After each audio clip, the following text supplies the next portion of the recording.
Erstmal danke, dass du uns so herzlich empfangen hast. Hier im Familienhaus Micic in Rodenbach, Nähe von Neuwied. Milan Micic, wir waren auf jeden Fall sehr gespannt, beziehungsweise hatten dich ganz oben auf unserer Liste, mit dir zu sprechen. Einfach weil wir dich auch schon kennen und wissen wollten, was du so alles zu sagen hast, wenn es um das Thema Sport geht. Ja, danke schön, danke. Deswegen ist auch die erste Frage direkt, was dich zu dem Milan Micic gemacht hat, der du heute bist. Und vielleicht stellst du dich einmal noch mal kurz vor. Ja, also ich bin Milan Micic, jetzt 39, habe 21 Jahre lang American Football gespielt, angefangen klassisch in Deutschland mit Fußball, ab und zu mal Streetball, Basketball, also eigentlich immer Sport gemacht, spielerisch und dann auch Verein. Aber Football war wirklich der Sport, der mich, wo ich weitergemacht habe. Also alles andere war irgendwann uninteressant und langweilig. Football, da bin ich bei geblieben. Und sportlich muss ich sagen, wer mein Vorbild war mein Vater. Der hat immer Kampfsport gemacht, Taekwondo, hat auch trainiert auf seinen Speicher, hat sein eigenes Studio. Ich war da als Kind dabei und hatte da letztendlich auch diesen Ehrgeiz entwickelt, oder er hat es auf mich projiziert und dann konnte ich dementsprechend, hat sich das so entwickelt zu dem, der ich war. Cool, also so fing dann auch alles an, würde ich sagen. Also du hattest direkt, als du jung warst, ein Vorbild, dein Vater. Ihr habt in Neuwied gewohnt? In Neuwied, direkt in der Stadt, in der Wohnung, Ja. Dachboden, da war der Trainingsplatz, also das Fitnessstudio selbst gebaut vom Vater. Hatte ein paar Freunde da, mit denen er auch mal trainiert hat, also immer einer. Und als Kinder haben wir, ich und meine Schwester, da auch immer rumgetollt. Und das war so prägend, denke ich einfach. Ohne dass ich da irgendwas gesagt habe, ich will irgendwann Bodybuilder werden oder sowas. Also gar nicht, auch Kampfsportler. Es ging, aber ich denke mal, das hat einfach geprägt. Ne? Okay, cool.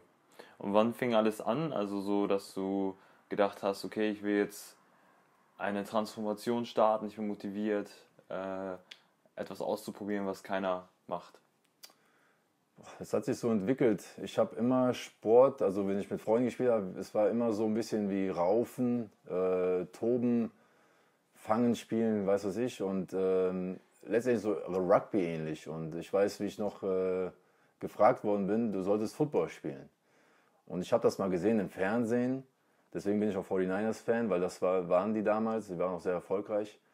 Und da sage ich, ja, das Football ist auch was mit der Ausrüstung. Das fand ich immer irgendwie auch faszinierend. Das sah aus wie so Ritter. Ne? Aber ich wusste nicht, dass es das in Neuwied gibt. Der Freund damals sagt, ja doch, da gibt's einen Verein. Ne? Und dann bin ich dort hingegangen. Und dann war ich 10, aber das war dann Flag Football. Und das hat mir doch Spaß gemacht. Ne? Und war dann halt auch organisiert und wir hatten mal Turniere und so weiter, aber es war halt ohne Ausrüstung und das war aber, wo es hingehen wollte. Ich wollte unbedingt diese Ausrüstung anziehen. Aber das ging ja dann erst mit 15. Und mit 15 gab es aber noch kein Jugendteam. Das war halt wirklich alles an den Anfängen und ich habe dann halt mit der Herrenmannschaft trainiert, aber dennoch blieb ich am Ball. Und wenn man dann die Vorbilder gesehen hat von der NFL, da gab es mal so eine Kassette von den NFL-Films und da war so der Ehrgeiz, da mal so sich hinzubewegen, dass man groß und stark wird. Und ich werde nie vergessen, das war damals ein Trainer in Neuwied, wo ich dann halt auch mit Ausrüstung trainieren durfte mit der Herren. Er hat mir dann mit 14, 15 war es, gesagt, geh ins Fitnessstudio, damit du dich nicht verletzt. Und dann bin ich ins Fitnessstudio gegangen und da fing es an. Und wenn man dann irgendwie sieht, man wird stärker und der Körper verändert sich und bist dann irgendwann einfach über 100 Kilo schwer mit 18. Und die Freunde bemerken das und sind davon beeindruckt. Und ja, das kitzelt das Ego zum Positiven und danach gibt es kein Zurück mehr. Nice. Das war damals bei den Neuwied Rockets. Neuwied Rockets, genau. Die hatten ein Herrenteam? Die hatten ein Herrenteam, ja. Also es war ein Footballverein, die hatten Flag Football. Das war auch sehr erfolgreich. Aber es war alles im kleinen Rahmen, Neuwied und dann halt, als ich 15 wurde, ging es dann halt mit der Ausrüstung los und da habe ich letztendlich fast die ersten 3 Jahre nur trainiert und ich durfte nicht spielen, weil ich war halt nicht, ich war halt 15. Und genau. In welcher Liga haben Sie damals gespielt? Also die Herren, nicht die Jugend? Die Jugend hat Ja, keine Jugend gab es ja nicht, aber ich glaube, Herren, es ist heute, würdest du glaube ich sagen, Verbandsliga. Ja. Ne? Also es war wirklich unterste Klasse, aber die Jungs hatten Spaß und ich durfte halt, ich war deren größter Fan und durfte mittrainieren. Du warst ja auch noch sehr jung, du hast ja einfach aus Leidenschaft mittrainiert und wolltest einfach den Spaß haben. Ja. Aber halt wirklich, mein Traum war wirklich Football. Also ich wollte Football spielen und ich war bei Neuwied. Und ich habe auch oft gesagt, warum bin ich hier, warum bin ich nicht in Köln, warum bin ich nicht in Hamburg oder was auch immer. Da war es ja noch weit weg von, dass man denkt, okay, man könnte diesen Sport, ich könnte hier aus Neuwied irgendwie weg, weil Football ist ja immer noch leider eine Randsportart. Wer wird das fördern oder wie auch immer. Und das war dann bis zum Tag, wo es dann ein Jugendcamp gab von der NFL Europe. Und das war so auf kurz und knapp. Und meine Mutter hatte das Glück, dass sie von da, wo sie gearbeitet hat, die Tochter wohnte in Frankfurt. Und ich war zu spät und hatte dann keine Unterkunft direkt dort. Und dann konnte ich nach Frankfurt bei ihr, habe ich auf dem Boden geschlafen. Aber war mir egal. Ne? Ich konnte nach da NFL Europe Camp und Jugend und konnte mich zeigen. Und da war halt ganz Football Deutschland vertreten und ich konnte mich zeigen und habe da anscheinend guten Eindruck hinterlassen, weil sämtliche Teams wollten dann auf einmal, dass ich bei denen spiele. Welche Teams waren das? Das war damals Creme de la Creme waren die Hamburg Blue Devils, das war das Jugendprogramm. Die Cologne Crocodiles, Düsseldorf Panther. Also wirklich damals die wirklich großen Programme sozusagen, wenn man so jetzt Programme nennt, aber die Footballvereine. Ja, und es war die Rede von, ja, wir bezahlen dir die Zugfahrt, du kannst zu uns kommen, du kannst da wohnen, wir bezahlen dir Wohnung. Und mein Vater, weiß ich noch, warum sollen die das denn machen? Das ist doch nur Football. Ich so, ja, weil die sagen es doch. Ne? Und so bin ich in Hamburg gelandet. Okay, also hast du vor dem NFL Europe Camp dich mit deutschem Football oder GFL befasst? Wusstest du schon, was abgeht? Gar nicht, aber das ist gut, dass du es jetzt einwirfst. Es gab dann noch eine Jugendmannschaft vorher, das waren die Mainz Golden Eagles. Und das war halt Rheinland-Pfalz Saar. Und damit überhaupt eine Saison stattfinden kann, haben sie eine 7-Mann-Liga gegründet. Das heißt, wir haben mit 7 Mann auf dem Footballfeld gestanden und gespielt. Und das war das erste Jugendteam, und das ich eine Saison hatte. Und das Jahr davor, genau, und auf diese Saison hin kam ich dann in die Auswahlmannschaft von der Rheinland-Pfalz Saar, Jugendauswahl. Und darauf ein Jahr nochmal.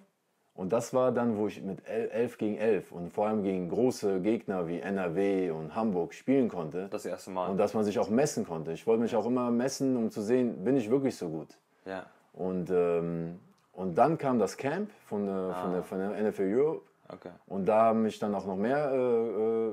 noch mehr ins Spotlight und dann bin ich in Hamburg. Und das war halt riesig, ne? Wenn du da siehst, 100 Jungs im Training und 11 gegen 11 und ja, das war wirklich super. Das war dann im Jahr 2000, wo du dann zu den Das war im Jahr 2000, ja. Cool, und was ist dann passiert? Also du bist nach Hamburg, du warst wie alt? Gerade so Anfang 19, 18 zu 19, ja. Ja. Und erstes Mal von zu Hause weg, also es war auch keine leichte Zeit. Sie haben mir Versprechen gehalten, ich hatte eine Wohnung. Ja, und was interessant war, dass ich auf einmal in die Rolle gerückt wurde, dass ich schon Herren spielen sollte. Und da habe ich aber gemerkt, da war ich noch nicht so weit. Und am Ende dann doch Jugend, und da habe ich dann noch sehr viele Erfolge feiern dürfen, mit jetzt im Team als MVP und dann halt Jugendnationalmannschaft, Europameisterschaft mitgemacht, gewonnen. Dann sogar Team Europe, Jugendauswahl nach Amerika, das war auch Riesenerfahrung. Ja. Und dann da an einem Global Championship teilgenommen. Ja, und dann danach zurück nach Neuwied, weil bei Hamburg ging es dann irgendwie finanziell, ist das leider irgendwie zu Bruch gegangen. Und dann bin ich bei den Cologne Crocodiles gelandet, mit 19 in der GFL. Okay, krass. Das ist ja echt ein Ride für 2-3 Jahre Football. Ja, das stimmt. ist echt krass. Wie war das denn bei den Devils, als du Jugendnationalmannschaft gekommen bist? Das war ja quasi ein Heimspiel. Die EM war in Berlin, richtig? Genau. Das war als erstes oder war danach, als erstes die WM und dann die EM? Erst die EM und die WM, aber noch, das ist eigentlich der coolere Erfolg. Ich war ja dann noch in der Hamburger Jugendauswahl und wir haben das, wo wir die 2 Jahre vor war ich in der Rheinland-Pfalz-Auswahl und wir waren eigentlich immer der Punching Ball. Und dann war ich bei der Hamburger Jugendauswahl und wir haben das Turnier gewonnen. Ne? Und dann kam halt die Europameisterschaft in Berlin, die war danach, haben wir dann auch gewonnen. War ich Europameister, Jugendländerturniermeister.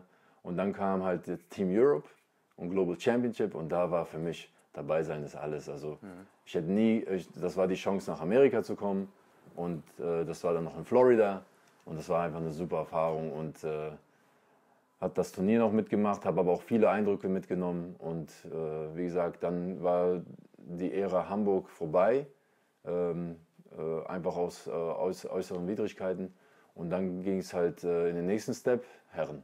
Und das waren dann halt die Cologne Crocodiles. Okay, verstehe.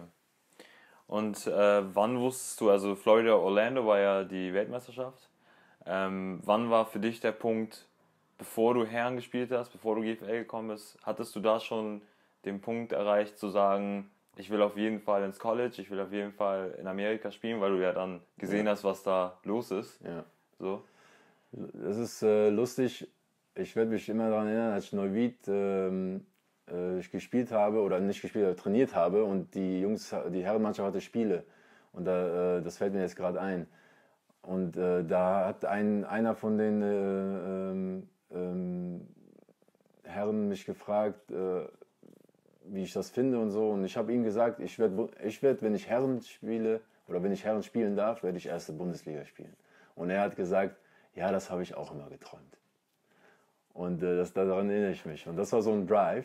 Ja. Und dann, und als ich 19 war und Herren durchführte, war ich in der ersten Bundesliga bei den Cologne Crocodiles. Nice. Und College, ich kann dir gar nicht sagen, wann sich das entwickelt hat, aber es war so unmittelbar damit verbunden, weil es war auch so, dass die Coaches, und damals war der Head Coach Kirk Heidelberg, und ich war ziemlich schnell erfolgreich bei Köln, so ab dem 3. Spiel, dass ich auch Starter wurde. Das war gegen Essen, da weiß ich, das will ich nicht vergessen, das à la El Bundy, 4 Sacks hatte ich nur, nicht 4 Touchdowns. Und dann war ich dann gesetzt und dann kam sehr schnell von Teamkollegen wie Werner Hippler, der ja auch sehr erfolgreich ist, das habe ich auch verfolgt damals, wie er in Detroit war und so, dass die sagen, ey, du musst rüber. Und dann, wenn das Jungs sagen, die schon erfolgreich waren, okay, dann wie komme ich rüber?